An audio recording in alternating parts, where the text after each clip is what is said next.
Welcome to another episode of Breaking It Down. Today we're going to talk about what it takes to both plan and execute a perfect crowdfunding campaign. So Morpho, over the years, we've worked with hundreds and hundreds of campaigns. Some of them obviously didn't work. Some of them were very successful. There's a lot that goes into making a perfect crowdfunding campaign, and we've seen different examples of that over the years, right? We are not a crowdfunding marketing company. We are not a video production company, although we're getting better. We are not a graphic design company. We have a graphic designer, but that's not our specialty, right? There's people who do this. But the biggest difference that I've seen, the trend that's shifted in the last 5 or so years, is what it takes to be successful.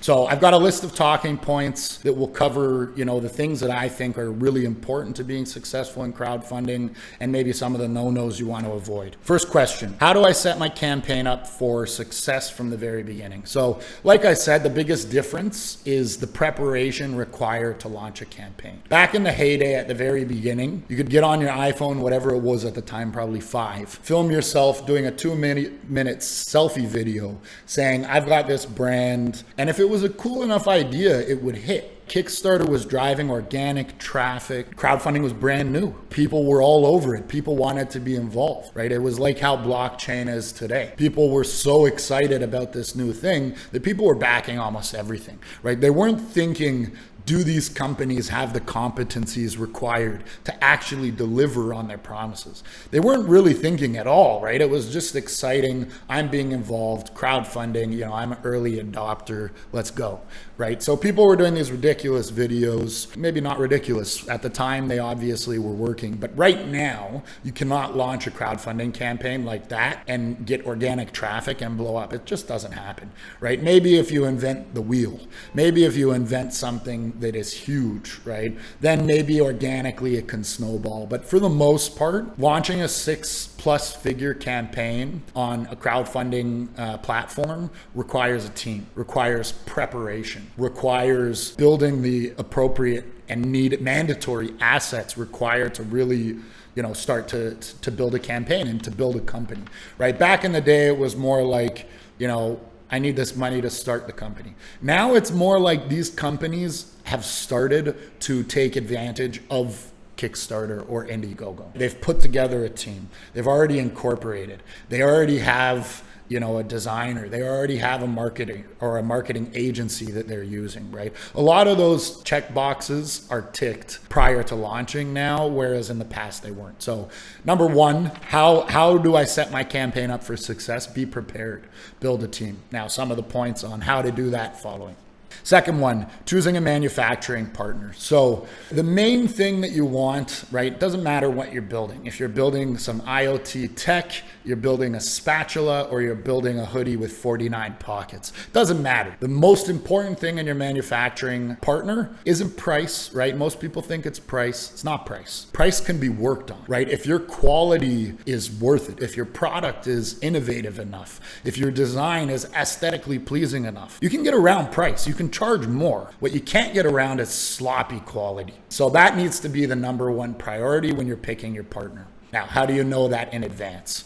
I think one of the, if not the most important thing, is communication. Manufacturing, although it is, taking raw materials, commodities, breaking them down, manufacturing product, right? There's obviously a lot of actual product that goes into it. But manufacturing, like so many different industries, is really just a communication business, right? You need to really be able to communicate. If you know exactly what you want, but the person you're working with can't communicate properly, you're going to end up with garbage. It's not avoidable if you're not good at communicating. So how do you get good quality? For me, it's communicating, right? Communicating down to every square millimeter. Communicating, people will say, I want my watch, I want it to be red. That's not good enough, right? You need a Pantone number. You need details. You need to be able, we have a big sign in the office that says, objective is greater than subjective. Sure, subjectivity, time and a place, music, art, whatever. But when it comes to manufacturing, objectivity is king. And being able to communicate objectively is the difference between making a shoddy product and making a product that can scale and creating a business that can do big things. So start with communication. That's how you find them. The second thing that I would do is don't limit yourself to one partner at the beginning. If you need to pay for a few prototypes with a few different options, do that, right? If you're committed to this, if this idea is your baby of sorts, commit to it. Be willing to commit the time and money and allocate the necessary resources to getting this done properly. Let's say you break it down to a few potential options. They're great communicators, but then upper management in that company sucks, nothing gets done, and your product comes back garbage. Businesses, factories, manufacturing is not just about the one person you're talking about. There's a lot that goes on behind the scenes. And so even though you're communicating, a lot of people will say, you know, my sales agent at the company had great English. Okay, well, did they know a lot about engineering? Were they able to properly communicate internally your requests, translating it into Chinese for the engineers involved, understanding the implications of what it is you're asking? My buddy Lee, who's a fantastic engineer and has done a lot of work with us at Morpho, he says one thing a lot, which is every decision that you make when it comes to manufacturing has consequences. And that doesn't always mean it's a bad thing. It's just if you want the battery to last longer, then your product's going to be heavier, right? So there's a trade-off. Does your sales rep at the company understand those things? So once again, though, it is communication. External communication, you and the salesperson, and then internal communication within that business. So by mitigating your risk, by doing prototypes with multiple people, you're more likely to end up with something that you're happy with after you've finished out the system. Right? If you've had all the time in the world, you're not in a rush, fine, do one at a time. But if you're in a rush to get your product to market, you know, maybe you're in a competitive niche where someone else is probably coming out with something similar, then prototype with multiple people. Right? We do that all the time. It's a great way to make sure that you're gonna, at the end of your timeline, you're gonna have something that you can work with to the next step. Obviously, manufacturing goes a lot deeper, but we have more things to cover here, so happy to answer any follow-up questions by any way of communication. Next part is developing a marketing strategy. So what is your story, right? Really great photography of your product, videos, social media, outreach, and a pre-launch landing page where you can collect emails, writing the actual copy for the campaign itself. You know, I think people really undervalue that. If you look at any campaign that did more than 6 figures, or let's just say 7 figures, any $1 million+ campaign on any crowdfunding platform in the last 3 years had all of these perfect. Right? They all have different strategies. And I actually have another video, which we'll link, talking about how to make a really good Kickstarter video and how to tell that story. But if you look at it, what they all have in common is they all have a really good, tight branding message when it comes to their campaign and their pre-launch strategy. So with the pre-launch, right, you need somebody who can run ads. If you're a brand new brand, you're a brand new business, you're not going to have a lot of eyeballs on what you're doing. How do you get them there? Right now, the trend would be through ads, right? Mostly Facebook ads, Instagram ads. I don't know about this, I'm too old, but maybe even TikTok ads. Facebook, right? The best way that people are getting people to subscribe to their pre-launch. Run an ad, right? Maybe a video, run it to a landing page, collect emails with the promise that when the campaign launches, they'll get early bird access, right? So you want to have people that are going to back your campaign from day one. If you don't, once again, Kickstarter is not going to provide you with the organic traffic that you're hoping to. They're not just going to give you eyeballs, right? A lot of the way that it works is based on getting traffic, right? It will snowball, but you really, as a campaign creator, have to create demand for your product. Nobody else will do it for you. So pre-campaign, get your story tight, get your branding message clear. Don't even bother if your idea is not validated outside of your friends and family network, right? Ask around, run ads, see if people are willing to click. If people aren't willing to click and drop an email to subscribe for early bird access, they're not going to back your campaign, right? Even the people that do put in their early bird access email, they're not all gonna pay for your product, right? So you want that number to be pretty substantial. Next, setting funding goals. So I can't prove this, but it's pretty common knowledge that campaigns that hit their funding are promoted more within Kickstarter's algorithm. So what most people will do is launch with a low funding goal, right? If you need really 100 grand, some people put 100 grand, but for the most part, putting your goal a little lower, you can always cancel your campaign. You know, I know nobody likes to talk about that. Certainly Kickstarter doesn't, but you can always cancel your campaign. Can't change your goal though. And so having your goal easier to achieve, right? You want to hit that goal on the first day to help promote and to push your product through the Kickstarter algorithm. So having your goal low, if you need 100, 25, 50, something like that, just whatever you set your goal, make sure that you can hit it with your own traffic, whether that's through an email list or through validated Facebook leads or whatever. Make sure that you can hit it within 24 hours. Any of those big campaigns, that's what they do. There's obviously outliers, there's obviously exceptions, but for the most part, campaigns that are hitting big time numbers are hitting their goal within the first 24 hours. Next, how do I manage my crowdfunding campaign?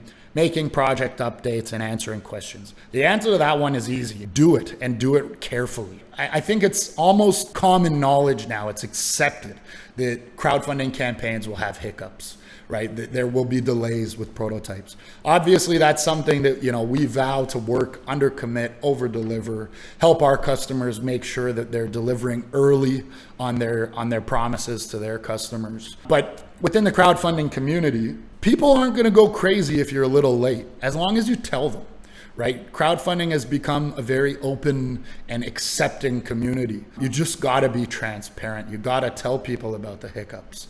You know, if you get sick, you have to tell people you get sick. If your manufacturing partner doubled his price and there's nothing you can do about it, you have to tell them. You have to be clear. And there's been a lot of good examples throughout crowdfunding where people do face problems, but they are very transparent with those problems and people forgive them. The opposite of that is also true. If you're not transparent, if you don't share your story, if you don't answer questions, if you ignore your backers, people will burn you, right? They will bury you. Social media will just light on fire and you'll get toasted, right? That happens all the time when people aren't clear about what is actually going on behind the scenes. So post-launch, let's assume you do everything right. Your campaign goes well, you know, your marketing's on point, your manufacturing partners are all good, right? You hit your goal and some, you blow up, your campaign does really well. Everything's just lining up. Your manufacturing's working. There's been hiccups, but you communicate clearly and you're going to deliver on time. You know, what comes next, right? How do you deliver on time? How do you fulfill those orders? Probably comes down to depending on how big your campaign is and how big your operation is. If you're a one-man shop and you made $8,000, probably you're shipping them out yourself. Right? You're probably having to put them all in boxes and go down to UPS and ship them yourself. However, right, if you have 5,000 units to deliver across 100 countries around the world, that's not so feasible. And it's also not a great way to start off if you're trying to scale your business. So the way to solve that is through 3PL, third-party logistics. So shipping now is, in my career, at an all-time high. You know, COVID had a lot of people not working. The demand stayed the same, but the supply of workers was lower. There was less spots at the ports. Shipping's a mess. It's super expensive. It's slower than it's ever been in my working life. But you have to do it. You have to pay for it. You have to figure it out. There's tons of options for 3PLs all over the world. Do your research. Find out who can help you ship. Basically, they become your warehouse.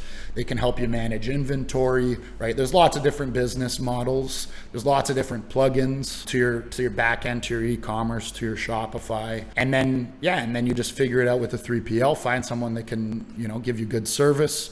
And then the shipping kind of comes off out of your hands, right? And you give it to an expert, which I think hopefully is a repeating theme in this video, right? Whether it's marketing, whether it's copy, whether it's 3PL, whether it's manufacturing, work with experts.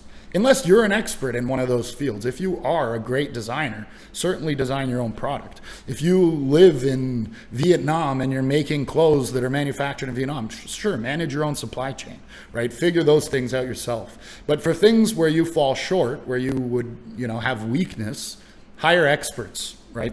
In today's crowdfunding, kind of a dog-eat-dog world, you have to work with experts if you want to succeed.